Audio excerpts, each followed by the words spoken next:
Hello, my name is Ralf Friedrichs. I am an addiction recovery coach and the host of the Take Your Life Back Today show. As an addiction recovery coach, I want to share something with you, and I want to be crystal clear, so let me leave an everlasting impact upon you. Just imagine being buried alive. You're laying in a coffin. You're barely breathing, but you know you're still alive. You don't know how to open a coffin and push the enormous weight of the dirt above the lid. But you also think about banging on the coffin so that maybe somebody will notice if the dirt starts unsettling and starts digging their way down to help you. This is what it's like to find yourself at the lowest point of alcohol and drug addiction. You know you need help. You know you can't do it on your own, but you don't know where to turn. In reality, there are probably people standing right by your grave, but you don't know that. You just think you're going to die today. Usually people don't think about death when they're habitually abusing drugs and alcohol. In order to feed an addiction, you have to be good at repressing the fear of death. I often ask you, my audience, did it ever come across your mind while you were doing drugs and alcohol that maybe, just maybe, you can take something so precious away from God that God gave you, your life, from your children, from your husband, your wife, your mother, your father, your life. Selfish enough, you would take your own life by abusing drugs and alcohol, but then you take it away from everybody that counts on you each and every day, that loves you each and every day.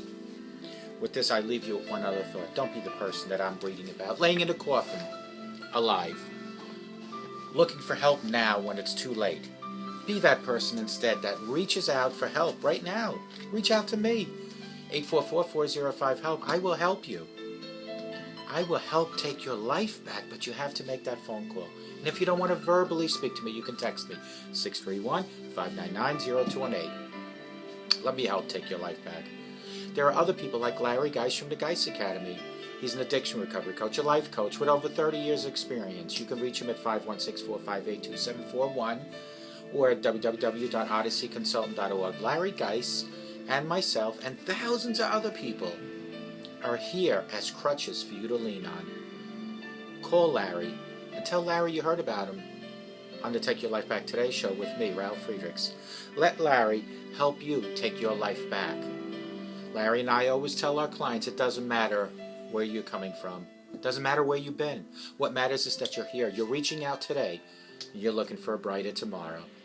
Call Larry at 516-458-2741 and let Larry Geis help you take back your life. Folks, today is the first day of January 2016. The first day. And what better way to start than with a new pair of glasses? If your video's blurry, it could be one of two things. It could be A, you had too much to drink, and I hope that's not the case, or you had too many drugs. Or it could be B, and I hope this is the case, that you maybe need new glasses, because Global Eyeglasses has over 1,200 frames. Plastic, metal, no frame, low, half frame, full frame. They have lenses like progressives, line bifocals, transition photochromatic and polarized, high index, which is a thinner lens, polycarbonate, which is a shatterproof lens. They have coatings like anti-reflecting coating, scratch coating, and UV coating, all available at the fraction of a cost of what a freestanding brick-and-mortar local optical shop would charge you. About 70% less. And the great thing is that I have over 30 years experience in the optical field, and that's why I run these commercials on my videos, because I know I can help you as my audience. Not only help you with everyday's life issues, but I can help you pick out the right pair of glasses. And if you call me at 844-405-HELP and you do pick out a pair of glasses and you purchase them from globaleyeglasses.com, I'll make sure you get a code for free shipping. Give me a call at 844-405-HELP or text me at 631-599-0218 and go to www.globaleyeglasses.com and let them focus on saving you money. Folks, new day, new year. Let's make it a great year. And I'm sure each and every person that I'm speaking to in my audience has 1, 2, 20 people that there's something about them that no matter how hard you try, you can't change them. I know there are a couple people in my life like that. No matter what I do, no matter how hard I try, it's never good enough. No matter how hard I try, I am always the wrong person, but that's okay.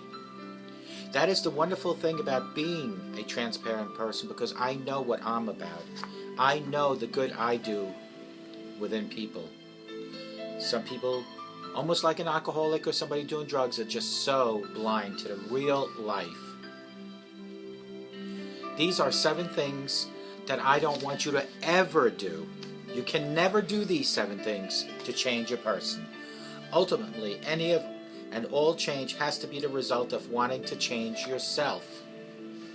If you are adjusting and altering your behaviors, feelings, and relationships to fit the needs and wants of someone else, it might look the same, but it will never bear the same weight and change that comes from true desire to evolve your own reasons. Let me turn this music down.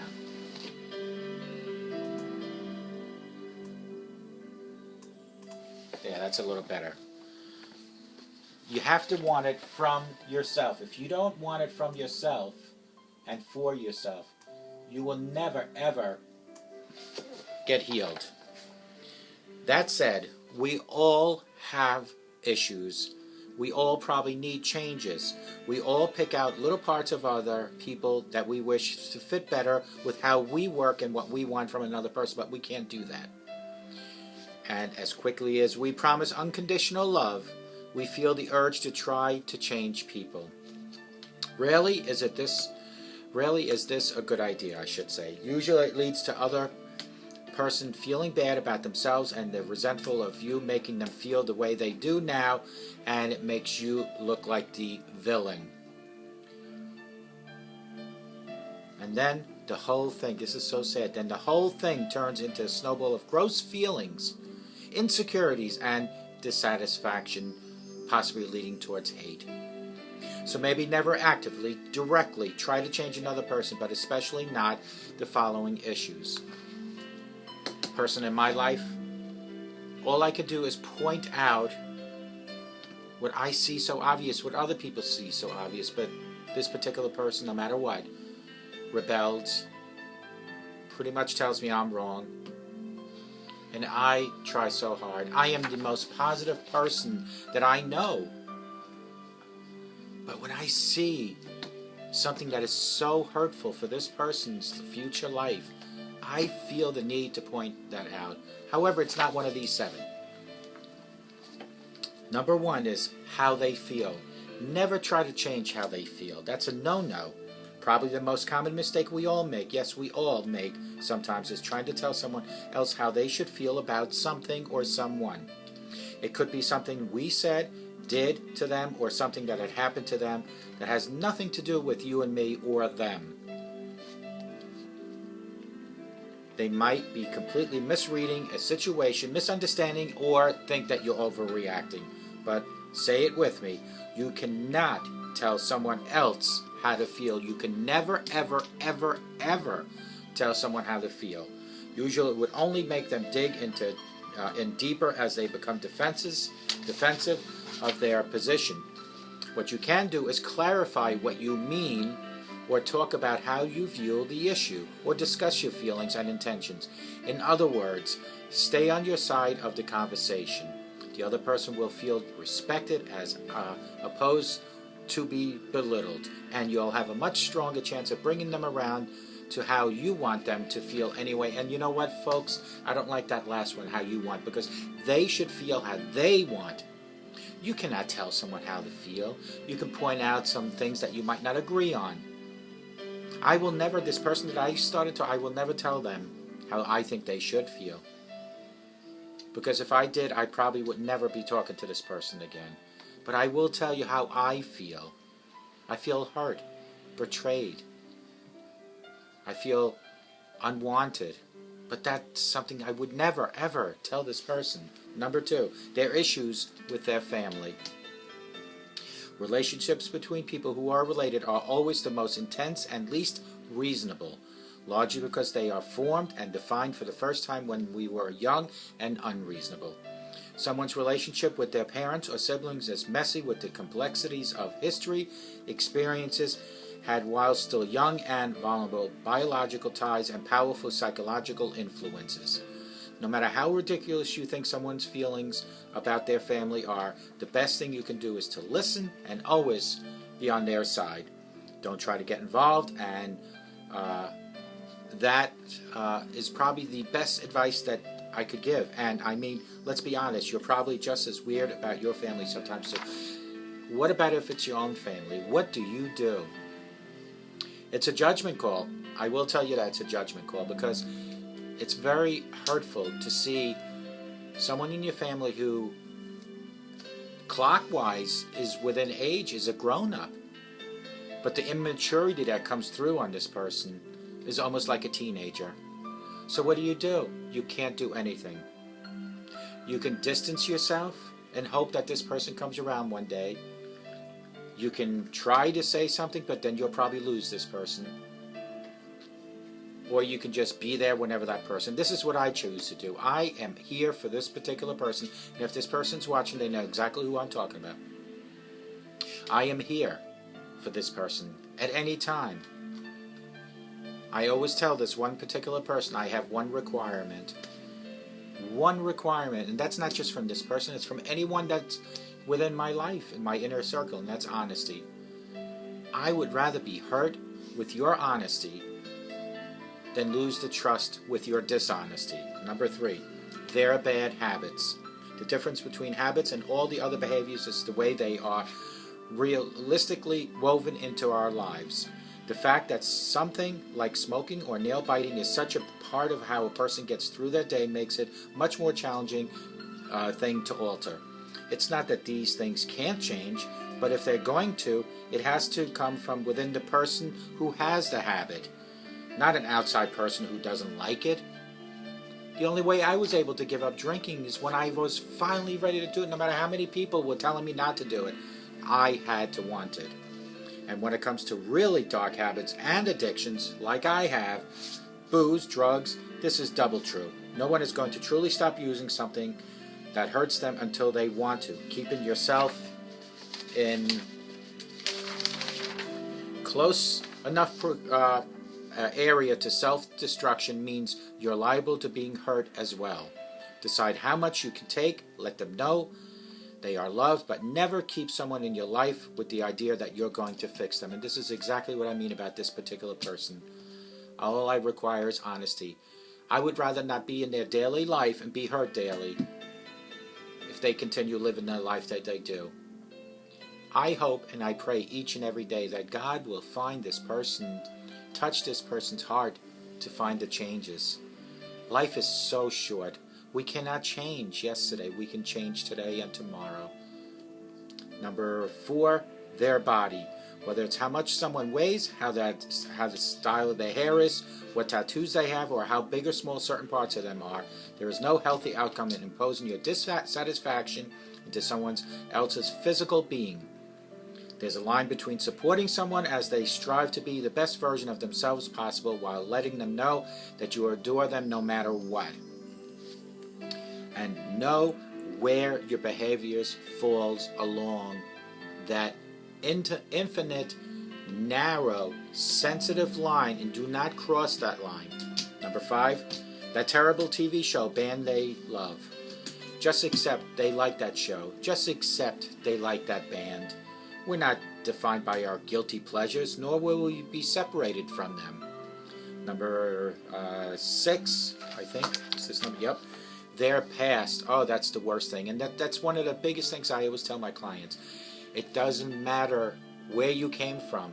It doesn't matter where you've been. I'm telling you right now, if you're watching me, today is a new day.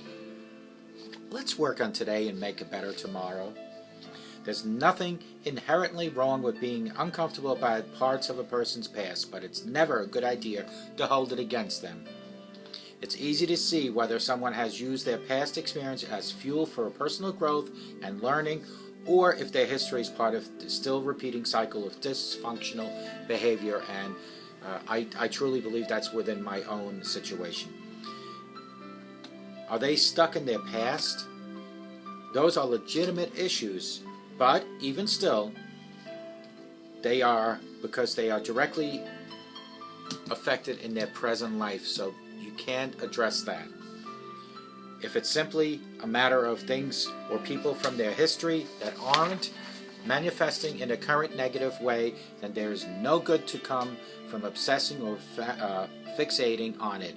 It's already done. You literally cannot change that. Tell them that it'll be better tomorrow. Tell them when the honesty is ready, get a hold of me. Tell them I'm always going to be here. Tell them to call you. And my personal advice is keep away from texting and emailing. Things get confused, taken out of context. A phone call and a personal visit. Last but not least, their priorities. Usually when we have a problem with someone else's priorities, it's because we really want their priorities to match ours. You cannot do that. We all have different priorities. But since it feels kind of weird and self-involved to say that, or even consciously acknowledging it, often how it ends up expressed is as supposedly objective judgment. We tell them that their priorities are wrong. Wrong. Do not do that. As opposed to saying that we really want. Either way, it's not the thing that you can change as an outsider. What you can do is talk about how you feel as a result of how they structure and about how you feel about how they set up their own style of life. You can say, well, this works for me, and I'm glad that works for you, but maybe you want to try it my way. But don't tell them to do something. The power to change always rests with each person, no matter what your relationship is with them. That's why in my particular case, I am trusting God to work on this person. I can't change this person. I can avoid as much as possible because it hurts. It hurts me to see what goes on. It hurts me to hear what goes on. 7 things you can never, ever change about a person. And don't address these issues. You can't change how they feel. You can't change their issues with their family. You cannot change their bad habits. Never address their issue with their body. Try not to get involved in their personal choices in TV and music. Definitely never address their past, and don't question their priorities. Folks, each and every one of us has someone in our lives. Up until a few years ago, I was my biggest enemy. I was so disgusted with myself. But I am here to tell you, folks, there's a right way to address an issue, and then there's a wrong way, and then there might be your way. My way to deal with this particular individual is to say to the individual, I am here for you. I love you. Call me only. Visit me. And open up to honesty. The lying, deceitfulness that people in your life maybe, or in my life, put us through, only brings us down. It makes us appear as we're negative because we confront these people. So the best thing to do is to back off from the people themselves. Let them live their life, because I will tell you right now, I am not a miracle worker. What I am is a servant of God, and I trust that my God will work on this particular individual. Might not happen tomorrow, might not happen next week, might not even happen in my lifetime. I might be dead before it even happens, but I trust that it will happen. God created each and every one of us to be perfect. We were a beautiful round ball, kind of. And picture taking a round clay ball and throwing it against a cement wall and it splatters. That is what we as humans do to ourselves. So I trust that God will take this particular individual in my own life, maybe in your life you have an individual like this, and we'll start molding this person back. I am standing here, open arms, waiting for this person. This person probably thinks that I hate this person. This person probably thinks that I'm negative, but no. What I am is realistic. I cannot realistically stand by the deceitfulness, the avoidance. I can't stand by of living through text and emails. I can stand by as a loved one waiting, open arms, waiting for this particular person to come to me and say, I'm sorry, and I will work on it, and truly mean it. And the only way this person will ever get that help is through the Lord Jesus. When God touches this person, I'll know it. I'll know it. You can tell when a person is fake, acting. God, I know I did it for many years as an alcoholic. I acted like nothing was wrong. But other people were able to see right through me, and I can see through whether it's this particular person or other people. You have probably people in your life that you can see right through their lies. Don't literally go out there and cast stones at these people, but maybe separate yourself from these people, because it might probably work the best. This particular person said that I'm very negative. No, I'm pointing out what I see. If that makes me negative, then so be it. If that's how that person feels. But I am the most positive person. I am just so hurt to see someone self-destruct in their life like this. But I want this person, if this person's watching me, to know that I'm standing here open arms. I want you to seek help, and the only help that you probably need is to ask God for guidance and direction. Remember, God created you, and God can help you again. Folks, I hope you all have the best day of your life. I hope 2016 brings you nothing but happiness and healthiness. And I hope God touches each and every one of my audience for the rest of their lives. And everybody, please stay sober, stay positive, and may God bless you.